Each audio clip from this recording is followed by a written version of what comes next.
egy tradicionális cseresznyés pütét készítek.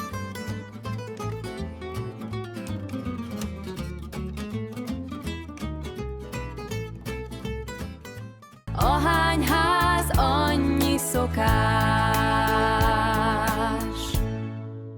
Ez egy klasszikus tészta, ez egy vajas tészta, ahogy az én édesanyám készítette. Először is a tésztát fogom elkészíteni, de mielőtt nekiállok, iratkozz fel a csatornámra, lájkold és hypold a videómat. És írd meg kommentbe, hogy neked melyik a kedvenc pitéd.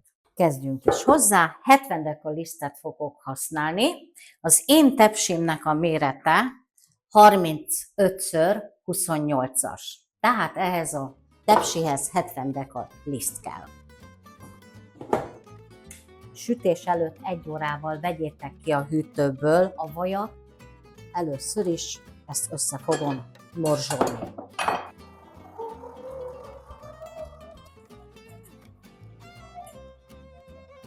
A gép gyönyörűen elmorzsolta a vajat a liszttel. Mivel ez 70 deka liszt, ezért majdnem egy egész sütőport fogok hozzáadni. Egy picit hagyjunk az aljába.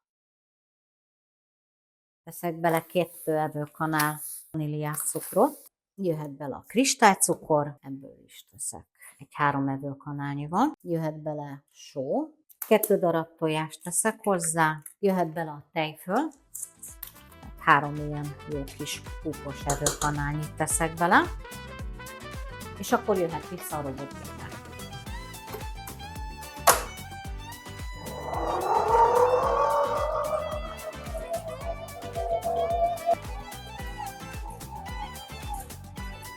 El is készült. Ezt azért még én kézzel át fogom gyúrni. Így egy pici lisztet ide szórok a deszkára.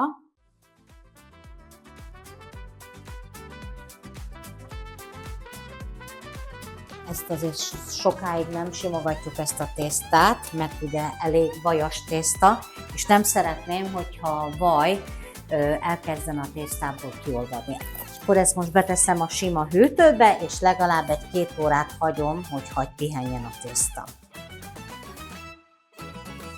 Amíg áll a tészta, addig el fogom készíteni a cseresznyetölteléket. Ebbe kerül vaníliás cukor. Hát egy ilyen 4 teáskanálnyit tettem hozzá. Jöhet a kristálycukor. Ebből egy ilyen 6 teáskanálnyit tettem. És hát ugye a cseresznye elmaradhatatlan ízesítője, az pedig a fahéj.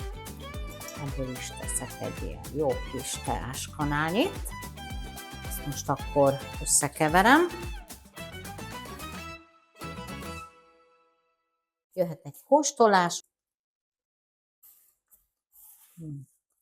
Nem kell cukor.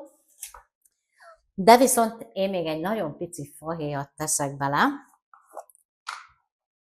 mert szeretem, hogyha érződik egy picikét, nem tolakodóan, csak egy picikét.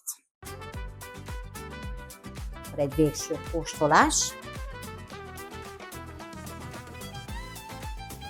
Na most az igazi. Letelt a 2 óra.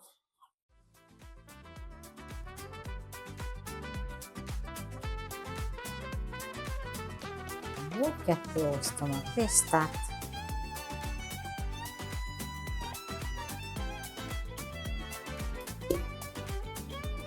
Próbáljuk meg egyformára. Kicsit összegömbölyítem.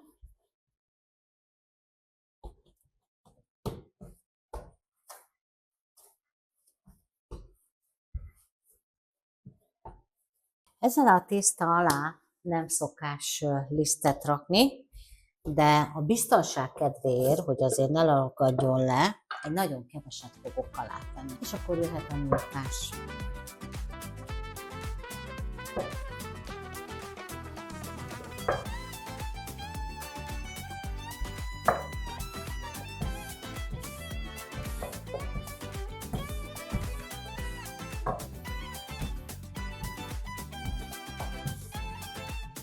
Hát ugye próbáljuk, amennyire lehet, szögletesre.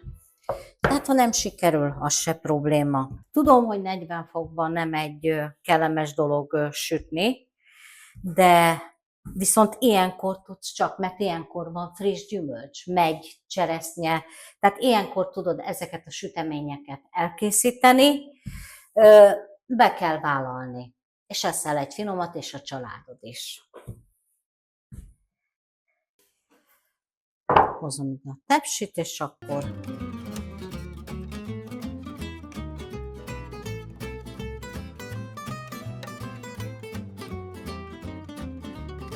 hát ugye nem sikerült természetesen olyan formára, mint amilyenre szerettem volna, de semmi gond, mert ez a tészta, ez arra jó, hogy ki fogjuk pótolni. Anyukám mindig azt mondta, nem kell kétségbe esni, lenyomkodjuk, és akkor ide is tesszük ezt a tésztát, ugye ahol sok van, ahol pedig kevesebb van, ott pedig kipótoljuk.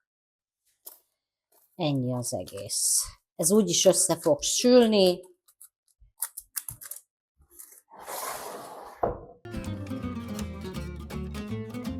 Ennyi az egész. Egy háziasszony sem lehet mindig csúcsformában.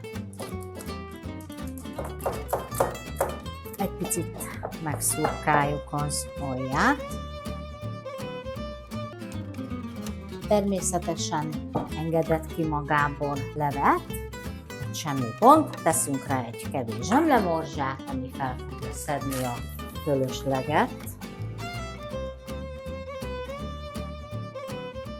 És akkor ráhalmozzuk a tésztára.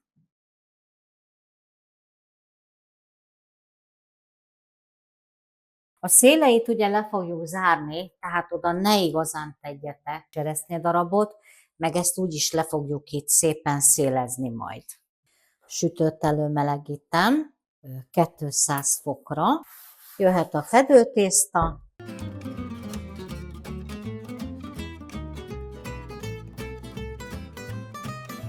Egy kis trükk a tetejére, az egy picit már szenvedősebb. Megfogjuk a tepsit, ide helyezzük, és a fölösleges tésztát levágjuk. Megvan a méret, ez jöhet is a tetejére.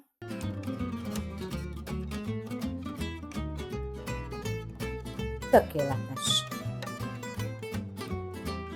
Lenyomkodjuk a széleit. Megszurkálom, hogy a fölös gőz az távozzon a tésztából. És akkor egy tojást felütök, megkenem, és mehet is a sütőbe. A maradék tészta, ugye, ami megmaradt, nincs semmi gond, megfogod, és beteszed a mélyhűtőbe, és bármikor előveheted. A sütőt visszavettem 170 fokra, és körülbelül egy ilyen 30-40 percig fogom sütni, ez sütőfüggő.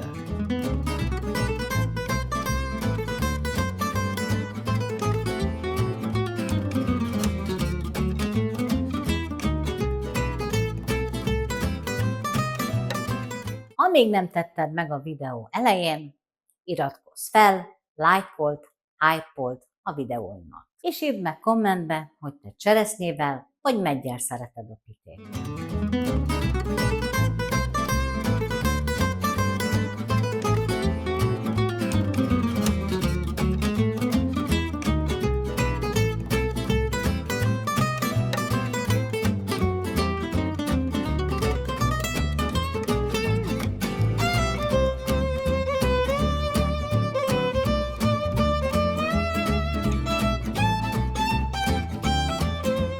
Jöhet a kóstolás. Kicsit nagy, de nem baj.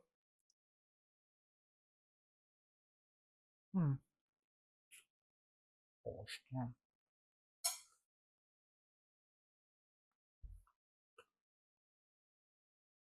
Nagyon finom lett.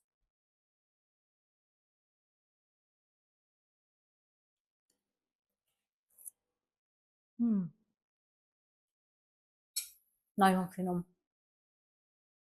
Nem túl édes, nagyon jó a tésztája, a cseresznyének az ízesítése.